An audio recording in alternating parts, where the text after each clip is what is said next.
Konnichiwa. Hi. Je suis en direction de chez le coiffeur. Alors c'était une grosse galère de trouver un coiffeur ici à Tokyo, parce que vous imaginez bien que la plupart des coiffeurs ici, ils savent pas coiffer à l'occidental. Donc j'ai pas envie non plus de me retrouver avec une coupe de japonais. Donc j'ai fait quelques recherches. Je suis tombé a priori sur un coiffeur français ici. On va voir ce que ça donne. C'est juste histoire de rafraîchir un peu parce que j'ai des petits tournages à faire, que ce soit, je vais vous raconter là au niveau de la VSL, au niveau des ads, etc. Et donc voilà, j'ai envie de refaire un petit coup de propre. Et du coup actuellement j'ai pris mon ordi et je trouve que même si j'aime bien conduire, alors ici je n'ai pas loué de voiture ou quoi que ce soit, mais j'aime bien conduire d'habitude. Mais c'est quand même pratique le fait d'être en taxi et de pouvoir ouvrir son ordi, de continuer à bosser. Là par exemple, je continue et je finalise le script de la prochaine VSL qu'on va changer. Parce que c'est quelque chose, j'avoue, sur lequel on a assez tardé, dans le sens où ça fait depuis novembre, il me semble, dernier qu'on a toujours la même VSL. Ça va être un point déterminant, je pense. Du coup, je suis en train de tout simplement la refaire et pour pouvoir augmenter le taux de conversion vers un appel. Et cette fois-ci, on s'est rendu compte que c'était super important vis-à-vis des prospects entrants de montrer le produit, de voir vraiment à quoi il ressemblait. Et en fait, on l'expliquait dans la VSL, mais on ne le montrait pas vraiment. Donc là, ça va être tout le sujet de cette nouvelle VSL, c'est qu'il va y avoir une partie face cam, mais également une partie où je vais montrer le produit SetSmart dans son ensemble. Et je pense que ça fera la différence. On verra au niveau des taux de conversion, mais on verra ça.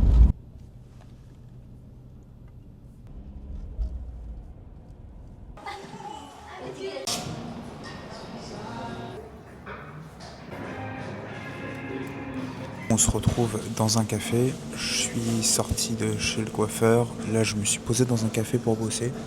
Il est vrai que je préfère travailler dans un environnement plutôt calme avec mon bureau, mon setup, mais c'est vrai que de temps à autre j'aime bien pour me réinspirer. Ça me permet de changer de cadre et ça me permet du coup de mieux penser, créer, planifier. C'est un moment que j'aime bien et c'est des moments dont j'ai besoin parfois dans le mois.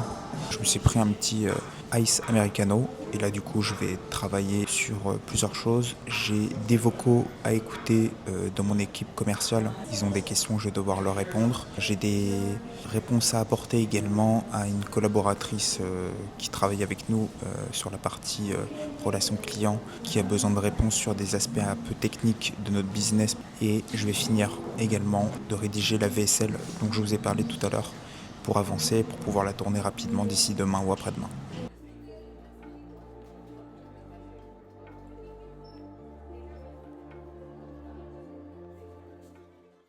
Je ne sais pas si je veux vous mettre le vocal entier que j'ai envoyé à mon commercial. Je trouve que c'est intéressant, je peux vous faire part d'une des problématiques qu'on avait actuellement.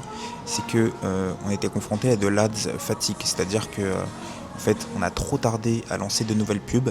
Les pubs qui tournaient n'apportaient plus suffisamment de personnes assez matures et assez qualifiées en termes de prospects. Donc ça, de toute façon, c'est chose résolue parce que maintenant, comme je vous ai expliqué, on va avoir des ads, des scripts de ads qui vont arriver tous les mercredis que je vais pouvoir tourner. Donc ça, il ne va plus y avoir de problème. Mais c'est important de ne pas s'endormir sur ces ads et les faire tourner H24 malgré qu'elles fonctionnent. Au bout d'un moment, dans tous les cas, elles ne fonctionneront plus aussi bien qu'avant et elles seront en fatigue. Et donc les conséquences, c'est perte surtout de prospects qualifiés qui emmènent une perte de CA. Donc voilà, je me remets au boulot.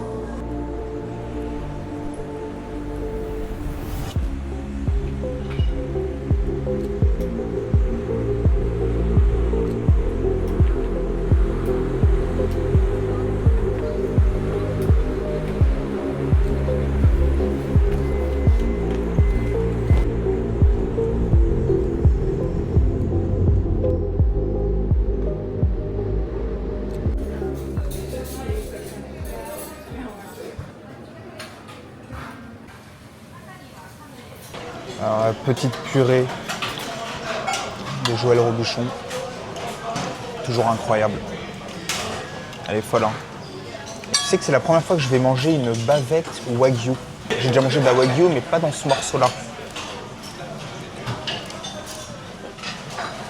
Ouais, c'est une folie. c'était comme d'habitude super bon. Là, on va prendre un taxi, on va rentrer à pied, je pense, pour faire un peu les pas. Et après, je rentre et je pense que je vais à la salle de sport parce que je l'ai esquivé ce matin. Mais discipline, on va à la salle de sport. On y va ?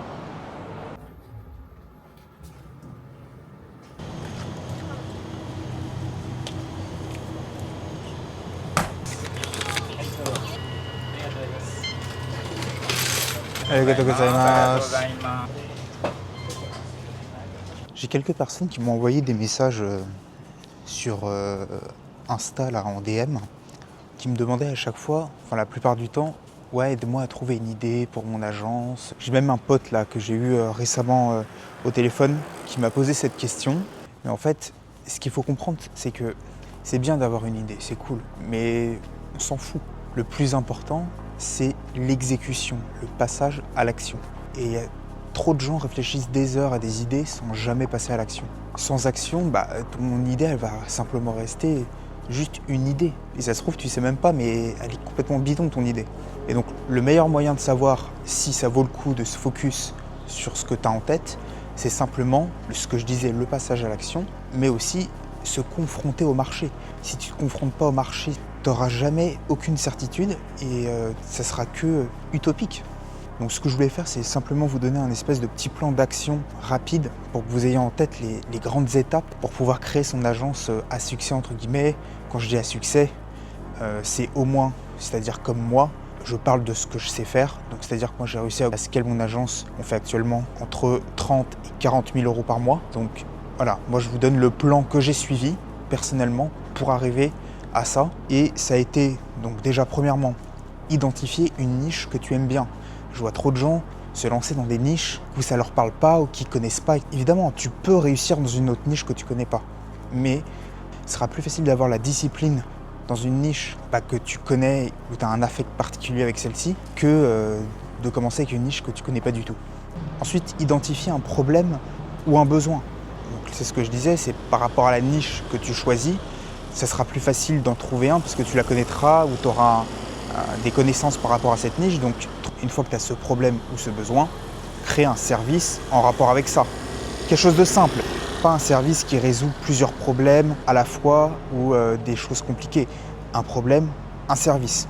Très simple. Faire de l'argent dans le business, il n'y a rien de plus simple. Tu as un problème, tu vends le service pour solutionner ce problème. Et enfin, pour avoir des clients, tu n'as que deux choix et c'est les deux choix que j'ai choisis moi. J'ai commencé même déjà par les ads, donc tu lances des ads tout simplement. Tu te filmes, tu montes ta gueule et tu lances une ads. Ou alors tu fais du contenu sur Instagram. Et ensuite, tu peux voir concrètement si ton idée fonctionne, s'il y a un peu de traction pour voir si ça vaut le coup d'aller plus loin et de continuer là-dedans. Ça paraît bateau comme ça, mais c'est comme ça qu'il faut attaquer la chose. Et si tu fais face à un problème ou à une barrière et que tu vas au-dessus et que tu avances et que tu avances et que tu suis ce plan malgré tout, tu peux rapidement voir en une semaine maximum si ton idée elle fonctionne, tu vois.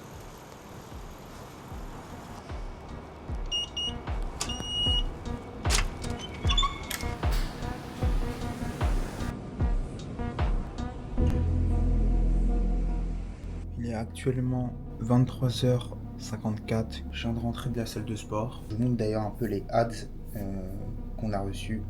C'est pas le final.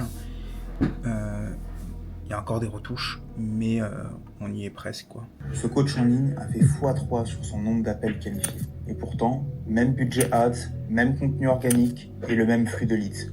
Trouver un bon setter humain, ça peut prendre des semaines et au final, ça se trouve, il va te quitter dès le lendemain. Et le troisième hook. Tu sais, c'est quoi la pire erreur que je faisais quand je vendais mon infoproduit ? Je pensais que parler à chaque lead de manière manuelle allait me faire sortir du lot, que créer une vraie connexion pendant le setting lead par lead, c'était le move qui allait. Donc voilà, je vais regarder ça en détail, je fais les retours au monteur et ensuite je dois répondre aussi à l'équipe commerciale. Ils ont quelques questions encore et après on se retrouve une prochaine fois.